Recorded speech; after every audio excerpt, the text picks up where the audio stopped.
welcome back to the channel. I apologize if that was a little ridiculous, a little loud. I needed something to say for an intro, I guess. And if you couldn't figure out by the intro or by the title to the video, we're going to talk about Foo Fighters and some of the vinyl that I happen to have by Foo Fighters. Welcome back. This is Growing Up Punk. I am David. Of course, Growing Up Punk is a podcast. Typically, we're just kind of getting rolling with the YouTube stuff, the video stuff. But if you haven't listened to the podcast before, I'd recommend you go check it out. It's available on all your favorite podcast apps. We talk about punk rock and all of its friends. Simple as that. Sometimes we are talking about bands and albums. Other times we got interviews on there. Some great interviews have happened recently, actually. So if you're looking for something new to listen to, head on over. It's on all your major podcast apps. You can follow us on social media at Growing Punk Pod. That's Twitter. That's Instagram. You'll find my personal Twitter and Instagrams there, as well as Aaron, my co-host, my buddy Aaron, is linked there as well. And growingpunkpod.com. So let's talk about Foo Fighters, shall we? Here's the thing. Foo Fighters are kind of a band that as time rolls on, I kind of find myself less and less interested in. Now, that's pretty typical, I'd say, for bands these days that have been around for a long time, you know? Like, they've got stuff that you love from their early days, and then they just sort of fizzle out, I guess you could say. But the real nice thing, I think, about Foo Fighters is that Dave Grohl is probably just the most entertaining, interesting, probably nicest guy in all of rock and roll. So it's just kind of one of those things where you look and go, hey, he can do whatever he wants. Really, any musician can do whatever they want. They don't owe you anything. But Foo Fighters are a band that I've kind of come and gone with a little bit. So let's talk about a couple of the records that I do own. Now, I only own two, and neither one of them are, how do we say this? Probably my favorite Foo Fighters albums. I only own them kind of almost by chance, but it's a little bit of an interesting story. First, let's talk about the records behind me and how they're, kind of linked. Some of them are obvious. So, Black Flag, My War. Now, Dave Grohl grew up in the DC hardcore scene, and Black Flag, while Henry Rollins was from DC, Black Flag obviously from California, but I feel like My War in particular is a record that influenced a lot of bands that were part of that grunge sound. Now, of course, Dave Grohl was a part of Nirvana. He played drums in Nirvana, and Kurt Cobain was heavily influenced by Black Flag's My War. So that one's on the wall for that reason. Sunny Day Real Estate, of course, especially early on, the rhythm section of Foo Fighters was the rhythm section of Sunny Day Real Estate. That's no longer the case. The bass player and the drummer originally from Sunny Day Real Estate were in Foo Fighters. Now it's just the bass player. I want to say Nate Mendel. That's the name that comes to mind. Unresearched. It's fine. This guy up here, Fugazi Repeater. Here's a funny story. Before Dave Grohl, this is according to This Is a Call, which is the Dave Grohl biography. Before Dave joined Nirvana, Ian MacKaye of course, Minor Threat, of Embrace, offered Grohl, he said, I've got this new project going on. I want you to play drums in it. Because again, Dave was from that DC hardcore scene, which is of course what Ian's from. And that band that he offered Dave to join was Fugazi. Now, Dave ended up obviously joining Nirvana. Nevermind was huge. Fugazi's Repeater did pretty good as well. Obviously not Nevermind numbers, but still pretty neat sort of tie there. And this guy down here, Husker Du, Zen Arcade. The funny thing is I had read a quote or saw something, I'm trying to think where this was. Anyways, it was Dave Grohl. He met Bob Mould, who of course is from Husker Du. Basically when he met him, he said, turns out I've just been ripping off your music for the last X amount of years when he first met Bob.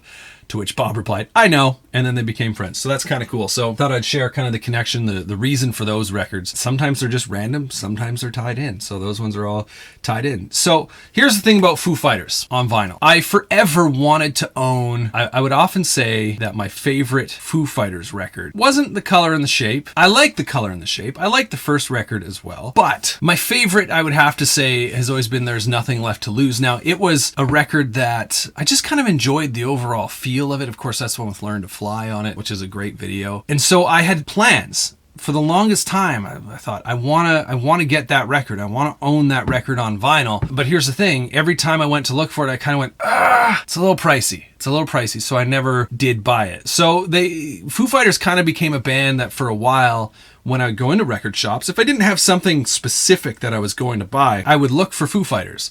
And always I would go, it's kind of expensive. Now, here's the thing. It's because most of the time, I'm sure they do have some pressings that are just like a single vinyl, but most of the time I find they're a double vinyl release, and that's obviously going to run you up a little bit more. So without wasting too much more time, let's get into the couple of records that I do have. I think one, okay, I'm trying to figure out how to go through these. First and foremost is this record, which of course is In Your Honor. Now, the reason I have this record, I'm not sure if this just came up when I held this up, if you can if you can see what's going on here. This is the case for both records. But this one I came home with because mainly the acoustic record that's in here, because there is one record that is like the album In Your Honor, and then they released a second record with this, which is all acoustic songs. And not acoustic versions of the songs that are on the record proper. They're just straight up acoustic songs written on acoustic and kept on acoustic. So that's this one, and I have it because, yeah, I bought both of these at the exact same time, and I'll tell you why in a second here. The other one I have is this one, which of course is Wasting Light from Foo Fighters. Now, I'm not sure if it's showing up on the camera or not, but these are not in good shape. And here's what happened. So I told you, I mentioned in a previous video about a local shop here that's no longer open. It was called Permanent Records, that I would go into and I'd just hang out for a little while, and it was real great. And I was in one day, and I forget what the record was that I was looking at, but there was a record I noticed was marked down, and so I asked why. And Clint, the shop guy, co-owner or whatever, had said, it's the sleeve is a little bit damaged. And I went, okay. And he proceeded to explain to me that what happened, one day it was really hot outside. And so the door was open and his AC was running, and his AC backed up like with condensation, and it ran down and leaked onto some of the records. So it caused the sleeves, to warp because they got wet. Now, the one I was looking at, which I can't remember specifically what it was fine. You couldn't really tell. It was just like a little corner was wrecked, so he marked it down. And he said, unfortunately, I lost some good ones in that. And so I said, well, what was it? And he mentions Foo Fighters. And I said, okay, well, can I see them? Because he said, the vinyl is perfectly fine. And so it was these two records, In Your Honor and Wasting Light. And so I looked at them, and yeah, the sleeves are just atrocious. This one, In Your Honor, if you can see it, it's kind of it's wavy. It's very obvious in person. I'm not sure how much it's showing up. And then inside it is a double record, but it wasn't a gatefold. So it was whatever. Got some new sleeves for the records, and the vinyl is in, as I mentioned, the vinyl is in pretty good shape. Sliding it out like it all plays just fine. And so I was glad to take it home at a heavily discounted price. But this is the thing about Wasting Light, is it is a gatefold. And as you can see, I gotta hold it up, I guess. I can't open it. When you start opening it, there's the bottom of the inside is actually stuck together, and it starts to pull apart, which is a bummer because I own this record and I've never actually seen inside of it.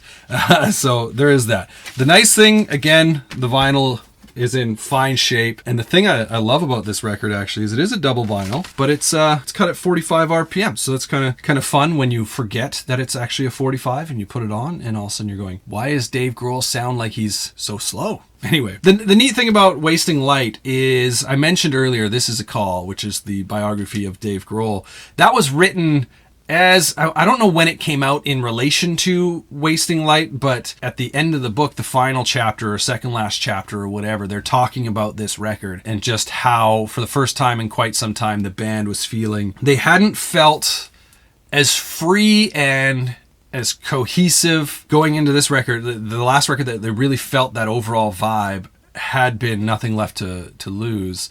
And on this one, they kind of, I believe it was done at Dave's house. He has a studio set up, and they were just talking about, just barbecuing, hanging out, recording this record. They recorded it to tape. They went back, kind of did things more how they had done them early on and what have you. And I think this record is actually really good. I had mentioned early on at the top of the video that Foo Fighters aren't necessarily a band that I've continued to love over the years. They've had some decent songs. I find some of them get a little stale or whatever, but this record, Wasting Light, I think is actually, it sounds great, obviously, and it feels real nice to listen to. You can tell that the band was gelling and was just kind of in a comfortable space, which I think is pretty great. So I just thought it was interesting. I'd looked for Foo Fighters records for years and just always kind of balked at the price, I guess you could say. Thought they were a little expensive. And then when I finally did come home with some, I got them cheap because they were they were damaged. But the records, I actually were just listening to these the other day, to be honest. And Wasting Light, when it comes on, that first song, Bridge Burning, I can't help but get absolutely just into it. If you've heard it, you know that it is a fantastic opening track. But yeah, that is my very minimal, small Foo Fighters collection. I didn't really have much of a reason to share it, except for the story of, Clint had put them underneath the racks, and I think he was just planning on just leaving them there. And then I happened to come in one day and talk to him. And so he sold them to me for a very much a small fraction of the price of what I'm assuming in, Canadian dollars, that these probably would have both sold for around 40, and I came home with both of them for $10. So not too bad. The music sounds great. The records sound great. So anyway, I'm going to wrap the video up here. I'm not going to go on for too much longer. So make sure you go, if you're new to the channel, subscribe, hit the like button, all those YouTube cliches. But the podcast, you can find it on all major podcast apps. Follow us on social media at Growing Punk Pod. That will do it. And head to our website, I should say, growingpunkpod.com. So bye-bye.